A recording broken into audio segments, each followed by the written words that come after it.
A paz do Senhor Jesus, estamos aqui mais uma vez no nosso canal para transmitir essa porção da Palavra de Deus. E dessa feita nós estamos estudando o capítulo 19 de Apocalipse e estamos chegando na reta final, do Apocalipse. Aqui hoje nesse capítulo nós vemos Jesus, voltando em glória à sua segunda vinda, só que dessa vez para que todo olho o verá. Enquanto no arrebatamento da igreja ninguém viu, os salvos encontrarão com ele nas nuvens. Agora nessa segunda vinda todo olho o verá. Esse capítulo 19 nós podemos dividi-lo em duas partes, do versículo 1 até o versículo 10 e do versículo 11 até o versículo 21. Do versículo 1 até o 10, vocês podem observar, logo no início diz: e depois destas coisas. E depois destas coisas. Que coisas são essas? Foram os acontecimentos que antecedem o capítulo 19, principalmente o capítulo 17 e 18, que fala da destruição do sistema religioso e econômico, a destruição da Babilônia, como nós já explicamos no vídeo anterior. Mas o que me chama a atenção nessa primeira parte do capítulo 19 é que Deus ele é louvado, Deus ele é exaltado, Deus ele é glorificado por tudo que ele fez. E observem o versículo 2: porque verdadeiros e justos são os seus juízos.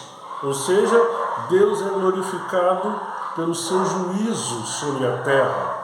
Enquanto muitas pessoas podem achar, não, isso é injustiça, isso não pode acontecer, não. Deus é justo naquilo que ele faz e aqui ele é glorificado por tudo isso. E esse texto, mais uma vez, nos mostra e nos ensina, que é algo que eu tenho aprendido nesse estudo, é a forma de louvar e exaltar e glorificar a Deus, algo que tem sido esquecido em nossas igrejas, em nossos cultos. Pouco se louva, pouco se adora, e desde que começamos esse estudo de Apocalipse, nós vemos Deus sendo louvado e exaltado. A adoração tem que ser direcionada diretamente a Deus. Então, essa primeira parte, eu só quero mencionar essa adoração que Deus recebe no céu. E olha que são seres angelicais que não precisaram, os anjos do Senhor, que não tiveram que passar pelo que nós passamos aqui. E nós fomos alcançados pela graça e pela misericórdia de Deus, então nós temos que estar sempre louvando o seu nome, e os anjos estão sempre exaltando o nome do Senhor. Que isso fique de aprendizado para nós. Mas nessa primeira parte eu não quero comentar muito, porque nós temos ainda muita coisa que comentar. Eu quero somente pegar o versículo 10. Eu quero que você medite comigo o versículo 10.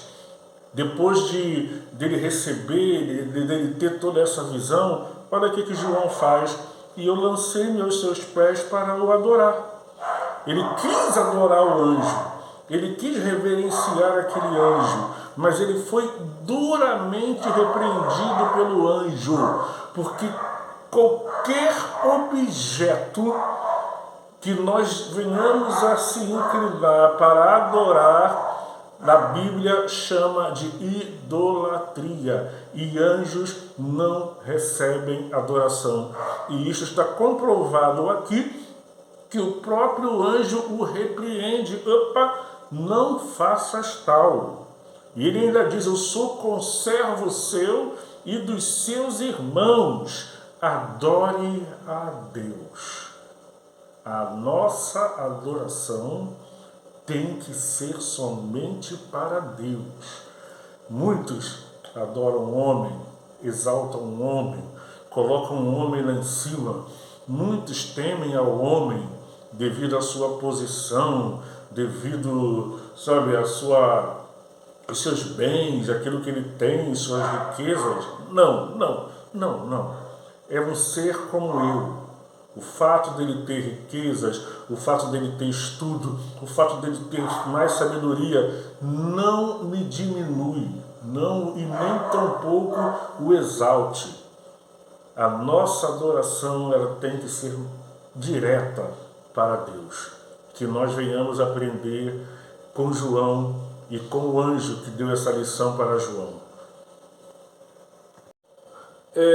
Agora, do versículo 11 até o versículo 21, eu fiz aqui uma ordem cronológica dos acontecimentos, porém, não somente baseado no Apocalipse, porque existem outras profecias acerca dessa volta de Cristo, acerca do milênio, que se encontram em outras passagens bíblicas, do Zacarias, Daniel, Isaías. Várias passagens bíblicas falam sobre esses últimos momentos, essa volta de Cristo em glória, o milênio. Nós vamos ver isso mais na frente. Nós vamos acompanhar em ordem cronológica o que acontece aqui. Ou seja, o que acontece antes desse evento, antes da volta de Jesus Cristo em glória. Para que você entenda, você vai lá para Daniel capítulo 9, versículo 27. Ali você vai encontrar o anticristo, tá? Aquele que faz o concerto ali é o anticristo. Ele faz um concerto com a nação de Israel. A nação de Israel, ainda hoje, né, aguardando o Messias, e de repente eles veem na figura do anticristo o Messias que eles tanto estão esperando, e ali eles fazem um concerto com o anticristo. Uma semana ali, como nós já explicamos em outros vídeos, é uma semana de anos, então na verdade são 7 anos. Porém, na metade da semana, como você vê aí, esse pacto será quebrado. Por que o pacto será quebrado? Porque o anticristo ele vai exigir a adoração dos judeus. E vocês sabem que os judeus eles aboliram de vez a idolatria. Ele vai inclusive querer entrar no templo de Deus, se assentar como se fosse Deus para exigir a adoração deles. Lá em 2 Tessalonicenses, capítulo 2, versículo 4, inclusive fala sobre esse ato, né, do anticristo. E com toda certeza os israelitas eles vão recusar, eles não vão aceitar adorar outro Deus que não for Jeová.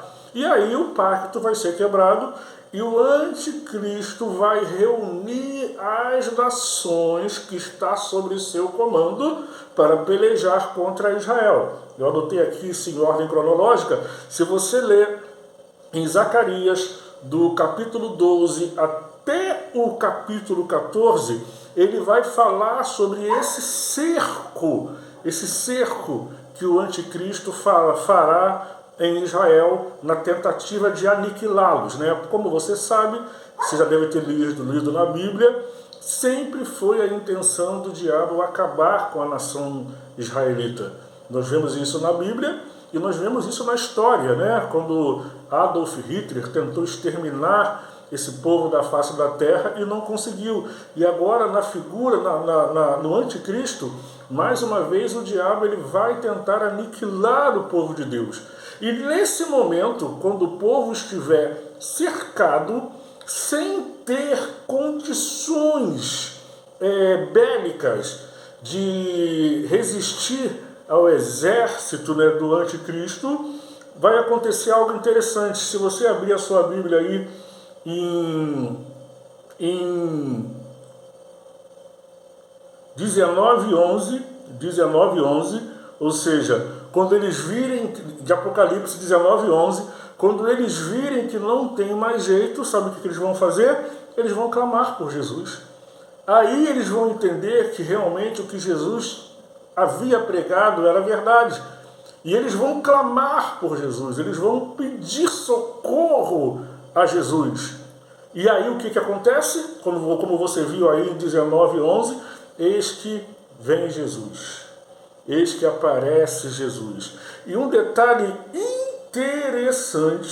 interessante vocês vão ver aí em Zacarias capítulo 12, versículo 10, Zacarias 12, 10, que quando eles veem Jesus vindo em glória, eles vão ter um choro, sabe? Eles vão chorar e muito por ter desprezado durante tantos anos, tantos séculos, o verdadeiro Messias. Depois você lê aí em Zacarias 12, versículo 10. Jesus aparece em glória e eles veem, né, o céu aberto, toda aquela visão maravilhosa acontecendo, e eles reconhecem o reinado, o verdadeiro rei que é Jesus, e aí choram amargamente. Agora, abre aí a sua Bíblia em Zacarias 14, versículo 4. Inclusive, nessa profecia, tá? A maioria dos estudiosos, tá, são de comum acordo que o retorno de Jesus será exatamente no mesmo lugar aonde ele foi para o céu. Zacarias capítulo 12, versículo 10, diz que Jesus voltará à sua segunda vinda, será no Monte das Oliveiras, exatamente o lugar aonde ele estava com os seus discípulos, e ali foi levado para o céu. Depois você confere lá em Atos capítulo 1, versículo 11 e 12. Ou seja, ele foi para o céu, no Monte das Oliveiras, e a sua segunda vinda também será no Monte das Oliveiras. Agora eu quero que você preste atenção num detalhe. Vamos fazer aqui uma comparação do aparecimento da besta, do capítulo 13 de Apocalipse, a partir do versículo 1, e vamos ver o aparecimento de Cristo. Se você abrir a Bíblia lá em Apocalipse capítulo 13, versículo 1, você vai ver que a besta, né, ela vem do mar. Mar, no caso aqui, não é um mar que você conhece. Mar aqui simboliza povos, ou seja, o anticristo vai vir no meio do povo. Agora preste atenção em Apocalipse 19, 1. Jesus vem de onde? Do céu. Vem do céu. Presta atenção em Apocalipse capítulo 3 ainda, versículo 1, vai dizer que a besta, o anticristo, tem o que? 7 cabeças. Explicamos no vídeo que falava sobre a besta, que essas 7 cabeças simbolizam as nações que acompanharão o anticristo. Agora, observe Cristo em Apocalipse 19 e 14. Enquanto o anticristo vem com 7 nações, a Bíblia diz em 19 e 14 que Jesus ele vem acompanhado do exército do céu, exército celestial. Outra coisa, outro detalhe, olha aí em Apocalipse capítulo 13, versículo 1. Diz o quê? Que a besta, o anticristo, em sua cabeça foi visto 10 diademas. Diademas quer dizer o quê? Coroa, né? Que fala sobre autoridade, fala sobre poder. Dá uma olhada o que a Bíblia fala de Jesus, capítulo 19, versículo 12. Muitos diademas, ou seja, muito mais autoridade e poder do que o próprio anticristo. E não para por aí não. Se você ler Apocalipse capítulo 13, versículo 4, você vai ver o quê? Que quem, a pergunta é feita, né? Quem poderá batalhar contra a besta diante de todo aquele poderio, diante de toda aquelas nações poderosas que acompanham? Então a pergunta é feita: quem poderá batalhar contra a besta? Sabe quem? Apocalipse capítulo 19, versículo 19 e 20. Jesus. Jesus. Ele pode batalhar contra o anticristo, ele pode batalhar contra o exército do anticristo. E uma coisa maravilhosa, tá? Maravilhosa. O exército do anticristo vai estar com armas muito poderosas, canhões, armas químicas, mísseis e muito armamento. Essas nações poderosas que o acompanham vai trazer um armamento poderoso. Aí vem a pergunta: que arma que o exército de Cristo vai ter? Você não vai ver dizendo que Jesus ele veio com um exército e com arcos, com flechas, com raios, com trovões. Não. Se você abrir a sua Bíblia em 2 Tessalonicenses, capítulo 2, versículo 8, que vai dizer que o Senhor os desfará com o sopro de sua boca, né? E olha o que diz em Apocalipse, capítulo 19, versículo 15 e versículo 21, que de sua boca saía uma espada. Essa espada nada mais é do que a própria palavra de Deus. Somente com abrir de sua boca, todo aquele exército será destruído.